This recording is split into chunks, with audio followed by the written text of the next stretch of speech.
स्वागत है आप सभी के एक नई वीडियो में। आज की वीडियो में मैं आप सभी को अभ्यास 12 के सभी क्वेश्चंस को सॉल्व कराने जा रहा हूं। आइए देखते हैं इसके अंदर पहला क्वेश्चन क्या दिया गया है और इसको किस प्रकार से सॉल्व करना है। तो पहला क्वेश्चन आप सभी को दिया गया है, निम्नलिखित प्रश्न संख्या 1 में 4 उत्तर और 2 में 4 उत्तर दिए गए हैं। सही उत्तर अपनी अभ्यास पुस्तिका में लिखिए। मतलब आपको पहले और दूसरे क्वेश्चन में 4 4 उत्तर दिए गए हैं, उसमें से कोई एक सही है, उसको आपको अपनी अभ्यास पुस्तिका में अपनी कॉपी में लिखना है। तो देखिए आइए देखते हैं पहला क्वेश्चन हमको क्या दिया गया है। तो दिया गया है समानुपाती पदों 20 30 60 90 में। ठीक है, तो इसके अंदर आपको बताना है कौन सा सही है। देखिए इसको सॉल्व करने का सबसे आसान तरीका मैं आपको बताने वाला हूँ और इसके अंदर कौन सा आंसर सही होगा उसको भी हम देखने वाले हैं। इसके लिए हमको कॉपी पर चलना होगा और देखना होगा कि इसके अंदर से आखिर कौन सा विकल्प सही है। ठीक है, तो चलिए। तो देखिए यहाँ पर आपका आंसर हो जाएगा 30 और 60 मध्य पद है। कैसे, आपको इसको मैं समझा देता हूँ। ठीक है, तो देखिए यहाँ पर आपको चलना पड़ेगा थोड़ा पीछे। ठीक है, आपकी बुक में है। यहाँ पर देखिए आप बाह्य पद, ठीक है, बाह्य पद और मध्य पद इसको पढ़े होंगे। ठीक है, तो ये क्या है, देखिए अंदर वाले को हम मध्य पद कहते हैं, जैसा कि आप सभी देख सकते हैं। यहाँ पर क्या लिखा गया, मध्य पद है अंदर वाला और ये बाहर वाला बाह्य पद है। इसी तरह से यहाँ पर ये बाहर की तरफ जो संख्या दी है इसको बाह्य पद और अंदर वाले को मध्य पद। तो यहाँ पर देखिए आपका क्या दिया गया ऑप्शन में देखेंगे जब हम ध्यान से, तो हमको 20 और 60 मध्य पद। तो 20 और 60, देखिए ये 20 और 60 ये तो ना तो बाहर है, 20 तो बाहर है लेकिन 60 बाहर नहीं है अंदर है, तो ये मध्य पद हो ही नहीं सकता क्योंकि मध्य पद दोनों बीच में होने चाहिए। ठीक है, अब देखिए दूसरा नंबर 30 और 90 बाह्य पद। 30 और 90, 30 तो अंदर है लेकिन 90 बाहर है, लेकिन 30 को भी क्या होना चाहिए, बाहर होना चाहिए बाह्य पद होने के लिए। ठीक है, तो अगर आपको समझ में ना आए तो पीछे जो मैंने अभी दिखाया वहां से देखिएगा, समझ में आ जाएगा। इसको भी बाहर होना चाहिए, तो ये भी नहीं होगा। ठीक है, इस तरह से क्या करेंगे, अब हम आगे चलेंगे देखेंगे।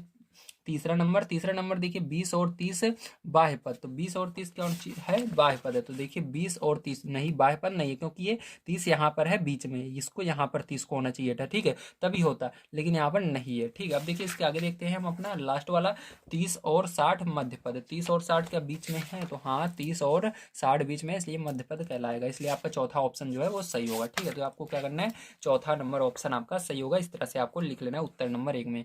चलिए उत्तर नंबर 2 देखते हैं। तो इसके अंदर क्या कह रहा है, 25 75 500 और 1000 समानुपात में नहीं है, क्योंकि क्यों नहीं है इसको बताना है। ठीक है, तो इसके अंदर देखिए आपका कौन सा ऑप्शन सही होगा, इसके अंदर आपका ऑप्शन नंबर सेकंड सही हो जाएगा। क्यों, क्योंकि बाह्य पदों का गुणनफल बराबर होना चाहिए मध्य पदों का गुणनफल। ठीक है, क्योंकि जब आप बाह्य वाले का गुणा करें और बीच वालों का गुणा करेंगे दोनों का बराबर आना चाहिए। देखिए अब इसको हम चलते हैं कॉपी पर और गुणा करके देखते हैं क्या ये बराबर आ रहा है। तो देखिए यहाँ पर आपको उत्तर नंबर सेकंड लिखना है सबसे पहले। ठीक है, क्या लिखेंगे, उत्तर सेकंड। ठीक है, तो मैंने क्या बताया आपको, यहाँ पर जब जो बाहर की तरफ रहता है उनका गुणा करने पर और अंदर की तरफ का गुणा करने पर बराबर आना चाहिए। तो चलिए लिख लेते हैं। सबसे पहले हमको संख्या क्या दी गई है, 25 75 500 और 1000। ठीक है, तो ये आपका दिया गया संख्या। अब देखिए यहाँ पर जब आप बाहर वाले का गुणा करेंगे तो बाह्य पद क्या होगा,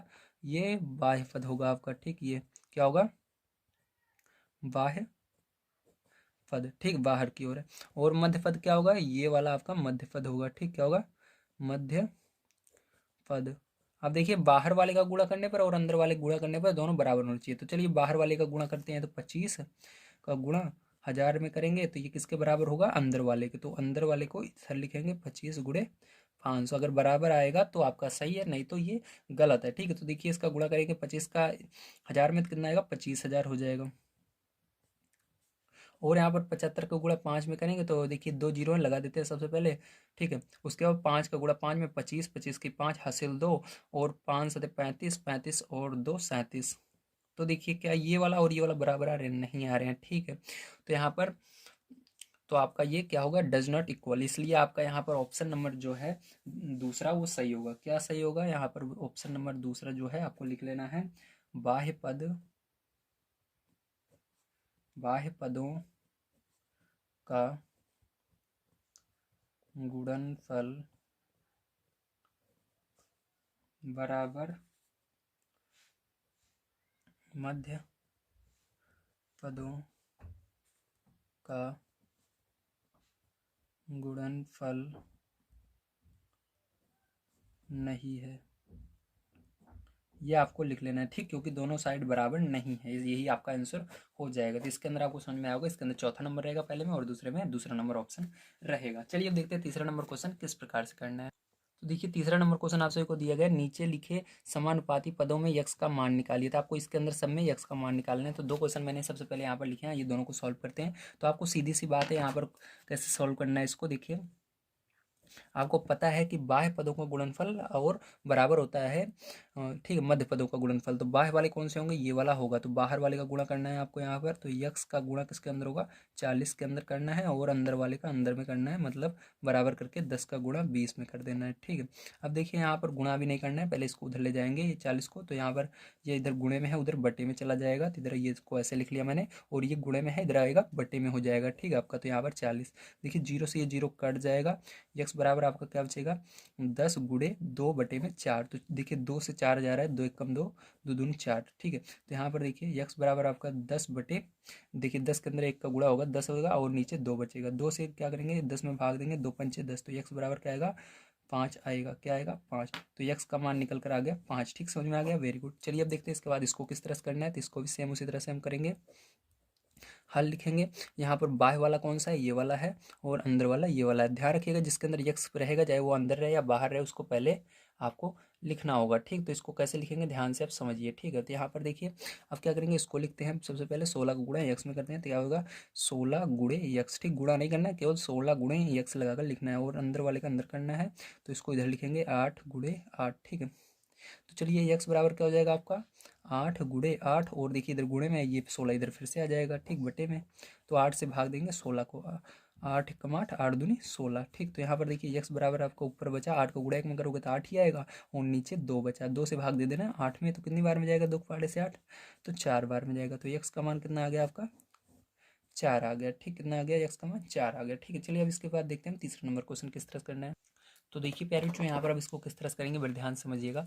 अब यहाँ पर देखिए आपका अंदर वाला पद ये वाला है, और बाह्य वाला ये वाला है, ठीक। तो यक्स किसके अंदर है, उसको पहले लिखना है, तो अंदर वाले में है। तो यहाँ पर 120 गुणे यक्स, ठीक है, ये हल हम कर रहे हैं, इसको बराबर करके आपको 30 गुणे 300, ठीक है। देखिए यहाँ पर गुणे में, तो ये बटे में चला जाएगा उस साइड। तो यहाँ पर 30 गुणे 300 बटे 120, तो ये 0 से 0 कट जाएगा, ठीक है। तो आपको क्या बचेगा, यक्स बराबर 3 गुणे 300 बटे में 12 बच जाएगा। और देखिए 3 से 12 बजा रहा है, 3 कम 3, 3 चौक 12। और देखिए यक्स बराबर आपका क्या बच गया, 300 बटे 4। तो 4 से भाग दे देना है 300 में। तो देखिए 4 से भाग देंगे 300 में, 4 के पहाड़े में 4 एक बार में आएगा।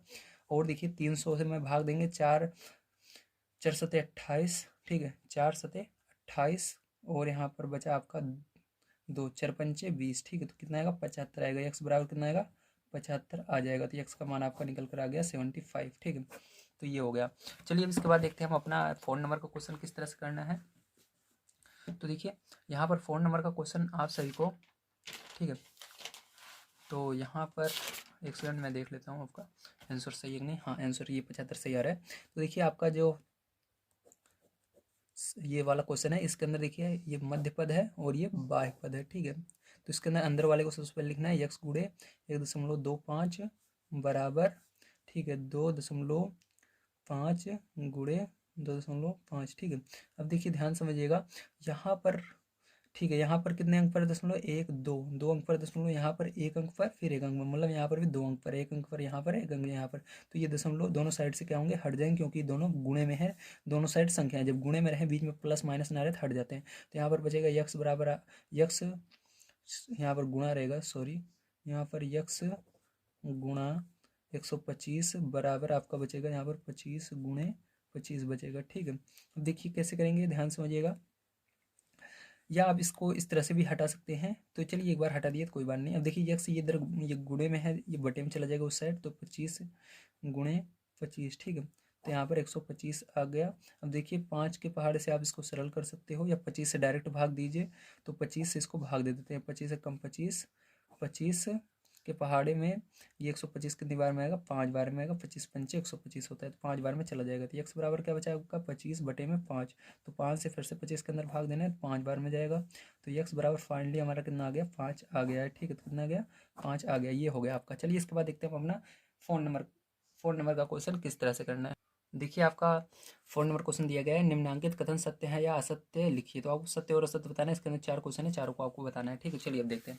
यहाँ पर देखिए पहला क्वेश्चन दिया गया है आपका 1:2 अनुपाते, ठीक है, डबल अनुपात दिया गया है 2:4। तो मतलब क्या ये आपके बराबर हैं? तो अगर आपके ये, ठीक है, ये अगर सत्य है तो उसको बताना है। सत्य है सत्य कैसे इसके अंदर देखेंगे, इसके अंदर गुणा करके देखेंगे। आपको पता ही है अंदर वाले का गुणा अंदर में करना होगा, बाहर वाले का गुणा बाहर वाले में। अगर दोनों बराबर आ रहे हैं तो सही है। तो देखिए बाहर वाले गुणा करते हैं, 1 का गुणा 4 में बराबर होना चाहिए अंदर वाले के 2 का गुणा 2 में। तो 4 बराबर 4, तो ये क्या होगा आपका सत्य होगा। क्या होगा?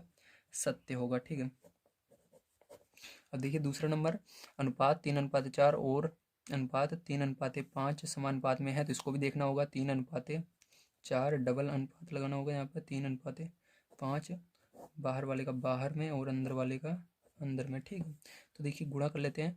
तो 3 × 5 बराबर 4 × 3। देखिए अब क्या करेंगे, इसका गुणा करेंगे हम। तो यहाँ पर 3×5 = 15 और 4×3 = 12। तो बराबर नहीं आ रहे हैं, ठीक, दोनों। तो इसलिए क्या होगा? असत्य होगा। देखिए इसके बाद आगे देखते हैं हम अपना। तो यहाँ पर डायरेक्ट हम देखने वाले हैं इसको। तो यहाँ पर दिया गया 3 पुस्तक 12 भैंसें 4 गायें 16 कलम। तो देखिए यहाँ पर पुस्तकें भैंसें गायें सब अलग अलग चीज़ें आ रही हैं। यहाँ पर कलम, कोई चीज़ बराबर नहीं है। ठीक, अगर यहाँ पर पुस्तक है तो हर जगह पुस्तक ही होना चाहिए। ठीक, तो यहाँ पर भैंस गाय ये सब कहाँ से आ रहे हैं, इसलिए क्या होगा? डायरेक्ट आपका तीसरा नंबर असत्य ही होगा। ठीक, तो आपको जब ऐसा मिले तो असत्य वहाँ पर कर देना है। ठीक है, तो ये क्या होगा? तीसरा नंबर आपका असत्य होगा। ठीक है, चौथा नंबर देखिए यहाँ पर क्या दिया गया है, इसको देख लेते हैं। चौथा नंबर आपको दिया गया है 4 समान मात्रक के, मतलब मात्रक उसके समान है। जैसे यहाँ पर पुस्तक है तो हर जगह पुस्तक है, ध्यान समझ लीजिएगा। समान मात्रक यानी हर चीज़ बराबर है। ठीक है, यहाँ पर पुस्तक है तो हर जगह चारों जगह पुस्तक ही रहेगी। अगर भैंस एक जगह है तो चारों जगह भैंस रहेगी। ठीक है, हर जगह सेम चीज़ रहनी चाहिए। के पद समानुपात में तभी होंगे जब चरम पदों का गुणनफल मध्य पदों का गुणनफल, मतलब जो बगल वाले पद रहेंगे, ठीक है, बगल बगल वाले पद रहेंगे, चरम पदों यानी बगल बगल साइड साइड वाले रहेंगे, उनका मध्य पद जो बीच में रहेंगे उनका गुणनफल बराबर होगा। जी हाँ, ये तो फॉर्मूला होता है, आपको मैंने बताया था। ये क्या होगा? सत्य होगा। ठीक है, चलिए इसके बाद देखते हैं 5 नंबर क्वेश्चन। 5 नंबर क्वेश्चन आप सभी को दिया गया है। एक आयताकार कमरे की लंबाई और चौड़ाई में 5:4 का अनुपात है। यदि कमरे की लंबाई 15 मीटर हो तो चौड़ाई बताइए। तो यहाँ पर चौड़ाई को हम यक्स मानेंगे। तो चलिए शुरू करते हैं। तो यहाँ पर लिखेंगे माना कमरे की चौड़ाई बराबर यक्स। अब देखिए यहाँ पर सारी चीज़ें हमको दी गई हैं। ठीक है, यहाँ पर मैं एक बार और दिखा देता हूँ आपको। दिया गया है आयताकार कमरे की लंबाई और चौड़ाई 5:4 का अनुपात है। यदि कमरे की लंबाई 15 मीटर और चौड़ाई बताइए। तो आपको क्या करना है, ध्यान समझिएगा। अब सबसे पहले आपको यहाँ पर, ठीक है, यहाँ पर आपको 5:4 लिखना होगा क्योंकि लंबाई और चौड़ाई दी गई है। तो ठीक है, तो यहाँ पर इस तरह से 5:4 लिखना है। फिर यहाँ पर डबल अनुपात लगाना है। उसके बाद फिर यहाँ पर लंबाई आपको बताई गई है 15, फिर चौड़ाई आपको पूछी जा रही है। चौड़ाई हमने यक्स माना है, यक्स लिख देंगे। ठीक है, ध्यान समझिएगा इस तरह से। ठीक है, तो अब क्या करेंगे, इसको हम यहाँ पर यक्स का मान हमको निकालना पड़ेगा। जैसे पीछे निकाला तो इस अंदर वाले बाहर वाले का बाहर और अंदर वाले का अंदर गुणा कर देना है। तो यहाँ पर देखिए गुणा करने पर आपका क्या आएगा, यहाँ पर 5 × यक्स आ जाएगा बाहर वाला, यक्स वाले को पहले लिखेंगे, और यहाँ पर 15 × 4 आ जाएगा। इसको बटे में ले जाएंगे तो यक्स बराबर आपका 15 × 4 बटे में 5। 5 से भाग दे देंगे 15 को, तो 5×3 = 15। यक्स बराबर 3 का गुणा 4 में कर देंगे तो 3×4 = 12 हो जाएगा। तो यहाँ पर क्या होगा, 12 मीटर आपकी चौड़ाई निकल कर आ जाएगी। तो ये आंसर हो जाएगा। चलिए 6 नंबर क्वेश्चन अब देख लेते हैं यहाँ पर हम। तो 6 नंबर का देखिए क्वेश्चन आपको क्या दिया गया है। 6 नंबर क्वेश्चन दिया गया 15 अगस्त को विद्यालय में बांटने के लिए लड्डू बनवाए गए। लड्डू बनाने में प्रयुक्त बेसन और चीनी में अनुपात। देखिए सबसे पहले क्या लिखा हुआ है, बेसन लिखा हुआ है, ध्यान समझिएगा। जैसे यहाँ पर देखिए सबसे पहले क्या था, लंबाई था। तो लंबाई देखिए लंबाई था, फिर चौड़ाई था। तो यहाँ पर क्या किया था हमने, यहाँ पर लंबाई चौड़ाई, फिर यहाँ पर भी उसी तरह से लिखना है लंबाई चौड़ाई। जैसे लंबाई 15 दी गई, चौड़ाई हमने यक्स, तो उसको पीछे देखिए, यहाँ पर चौड़ाई पीछे थी, यहाँ पर भी इसी तरह से जो आगे रहेगा उसको आगे लिखना है, जो पीछे रहेगा पीछे। ठीक है, ये चीज़ हमेशा याद रखिएगा। अब देखिए यहाँ पर जैसे बेसन पहले है, चीनी पहले बाद में है। तो ये बेसन का अनुपात है, ये चीनी का अनुपात है। तो क्या करना है आपको यहाँ पर, अब आगे देखिए अनुपात है। यदि बेसन कुल, तो बेसन फिर से बताया गया, हमारा बेसन कौन सा था, आगे वाला था। ठीक है, कुल 21 किलोग्राम। तो चीनी की मात्रा आपको बतानी है। तो इसको क्या करेंगे, सेम उसी तरह से फिर से लिखेंगे। यहाँ पर देखिए आप लिखेंगे माना चीनी की मात्रा बराबर यक्स। ठीक है, अब देखिए यहाँ पर सबसे पहले बेसन और चीनी था, तो बेसन हमारा 1, ठीक है, अनुपाते चीनी कितनी थी 3, 1:3 के। तो यहाँ पर फिर से आपको बेसन सबसे पहले लिखना होगा, तो बेसन हमको बताया गया था यहाँ पर 21 किलो। तो चीनी हमारी नहीं पता, तो उसको यक्स माने हैं, तो उसको पीछे ही लिखना है। ठीक है, अब देखिए यहाँ पर बाह्य वाले को बाह्य से गुणा कर देना है, मध्य वाले को मध्य से गुणा कर देना है। तो यहाँ पर गुणा कर लेते हैं हम। तो यहाँ पर आपका 1 का गुणा यक्स में होगा बराबर 21 का गुणा, ठीक है, 21 का गुणा किस में होगा 3 में होगा। तो यहाँ पर ये 1 का गुणा, यहाँ पर 1 है तो 1 का कोई मतलब ही नहीं होता, गुणा कर देंगे डायरेक्ट। यहाँ पर 21 × 3 हो जाएगा, यक्स बराबर आपका यहाँ पर गुणा करोगे तो कितना होगा 3, 3×2 = 6, 63, 63 किलोग्राम। ठीक, तो ये क्या हो जाएगा आपका करेक्ट आंसर हो जाएगा। ठीक है, चलिए इसके बाद हम देखते हैं अपना आगे का क्वेश्चन किस तरह से किया जाएगा। ठीक है, तो देखिए 7 नंबर क्वेश्चन आप सभी को दिया गया, यदि 6, 18, यक्स 15 समानुपात में है तो यक्स का मान बताना है। तो ये समानुपात में आपके हैं। ठीक है, तो चलिए लिख लेते हैं समानुपात में इसको। तो 6 फिर 18 फिर जिस तरह बिल्कुल उसी तरह से आपको लिखना है, ध्यान रखिएगा, फिर 15। ठीक है, तो बाहर वाले का बाहर गुणा कर देना है आपको, और अंदर वाले का अंदर गुणा कर देना है। तो अंदर वाले में यक्स है तो इसको पहले लिखेंगे 18 गुणे यक्स बराबर 15 × 6। ठीक है, तो यक्स बराबर क्या हो जाएगा आपका 15 × 6 बटे में क्या हो जाएगा 18 हो जाएगा। 6 से भाग देंगे 18 में, 6 कम 6 छत्रिक 18। ठीक है, तो यक्स बराबर क्या है आपका 15/3 आ गया। 3 से भाग देंगे 15 में, 3 के पहाड़े में 15 5 बार में, तो यक्स का मान क्या निकल कर आया 5 निकल कर आ गया। ठीक है, तो चलिए इसके बाद देखते हैं हम 8 नंबर का क्वेश्चन किस प्रकार से करना है।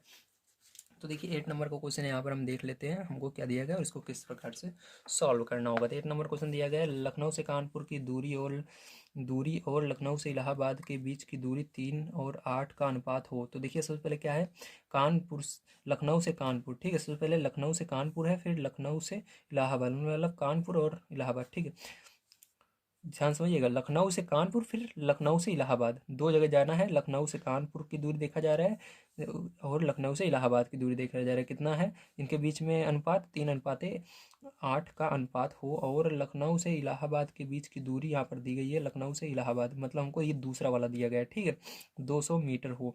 लखनऊ से कानपुर की दूरी बताना है, मतलब हमको पहला वाला बताना है। तो यहाँ पर जो हम यक्स लिखेंगे वो कहाँ पर लिखेंगे, ध्यान रखिएगा, लखनऊ से कानपुर पहले है तो आपको यक्स पहले लिखना होगा, 200 को पीछे लिखना होगा। ठीक है, यहाँ पर एक चीज़ याद रखिएगा जैसे मैंने पहले बताया था। चलिए इसको करते हैं, ध्यान से समझिएगा।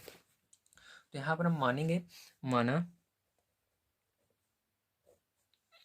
माना क्या हमको निकालना है लखनऊ से कानपुर की दूरी। तो लखनऊ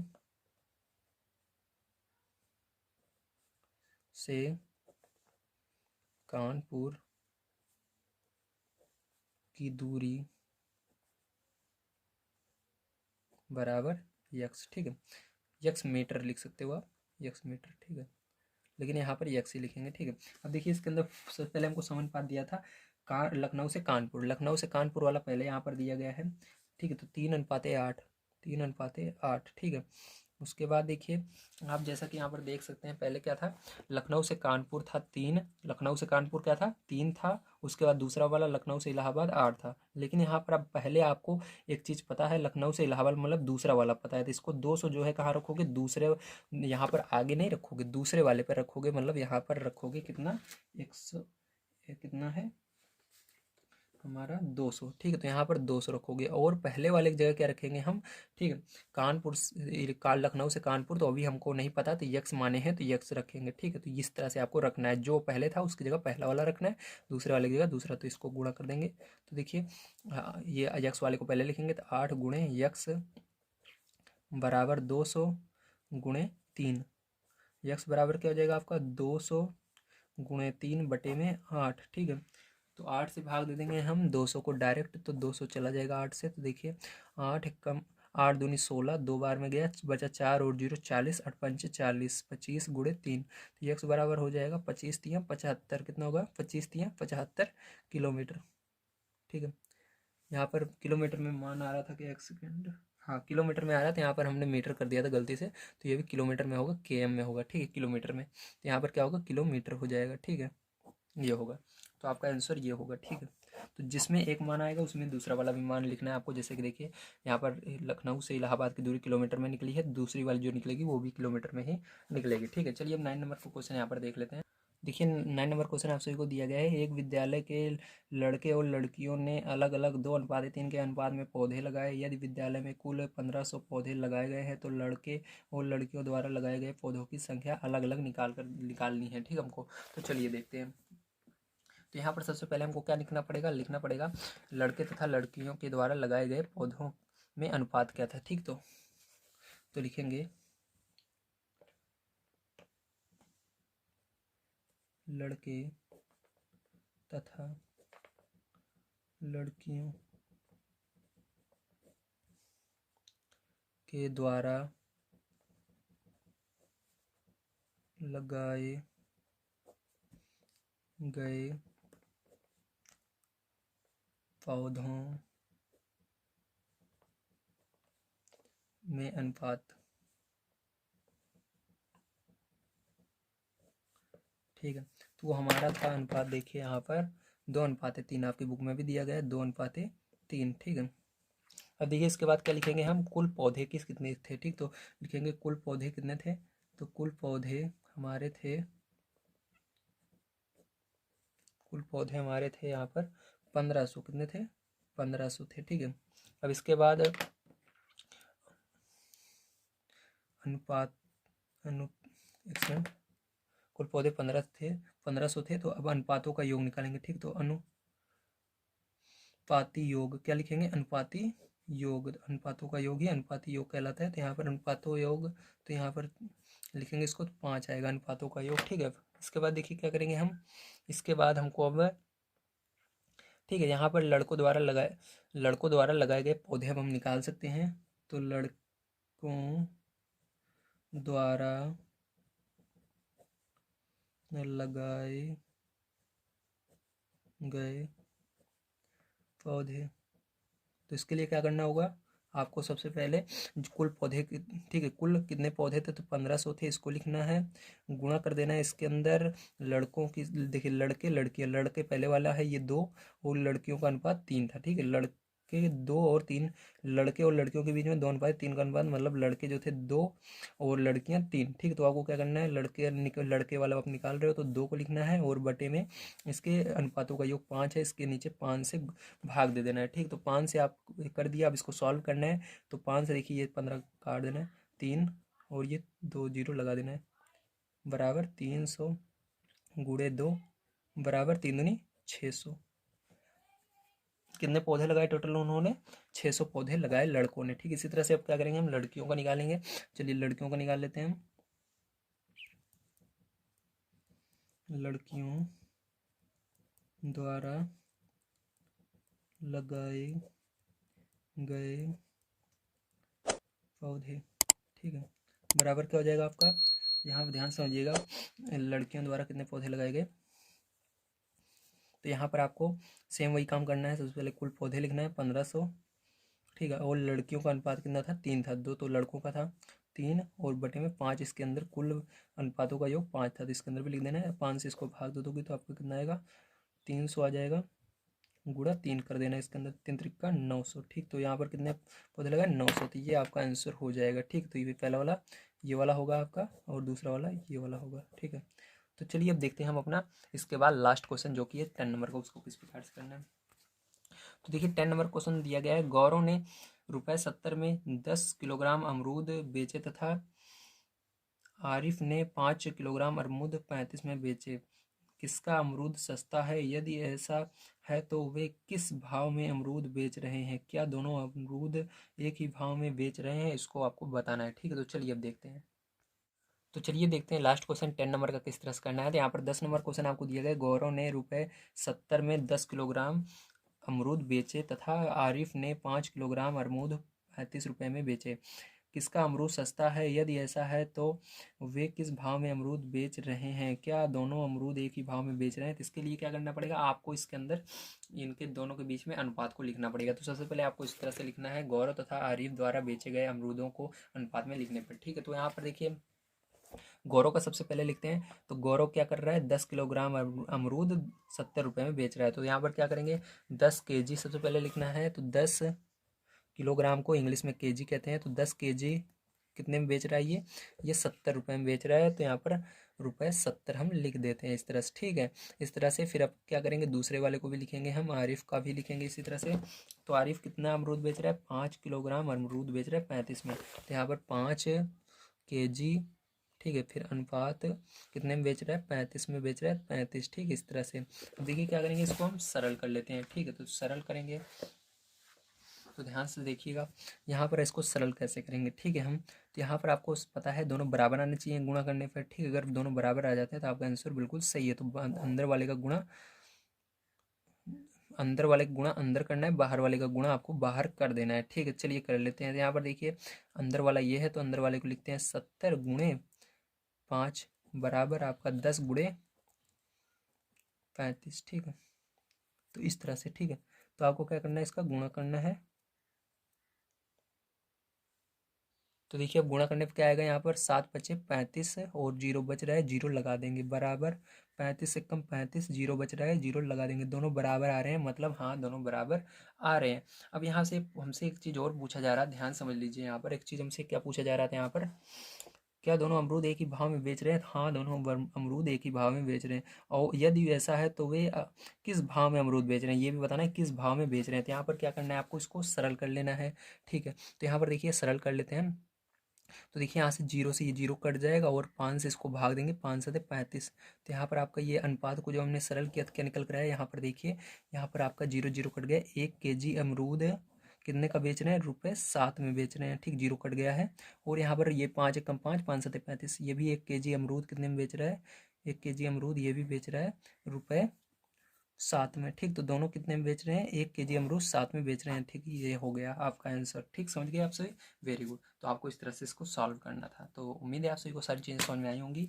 तो मैंने आज की वीडियो में आप सभी को अभ्यास 12 से पूरा कंप्लीट करा दिया है। कल की वीडियो में आप सभी को अभ्यास 12D पूरा कंप्लीट करवाने वाला हूँ। वीडियो देखने के लिए धन्यवाद। आप सभी का दिन शुभ हो। Thank you very much.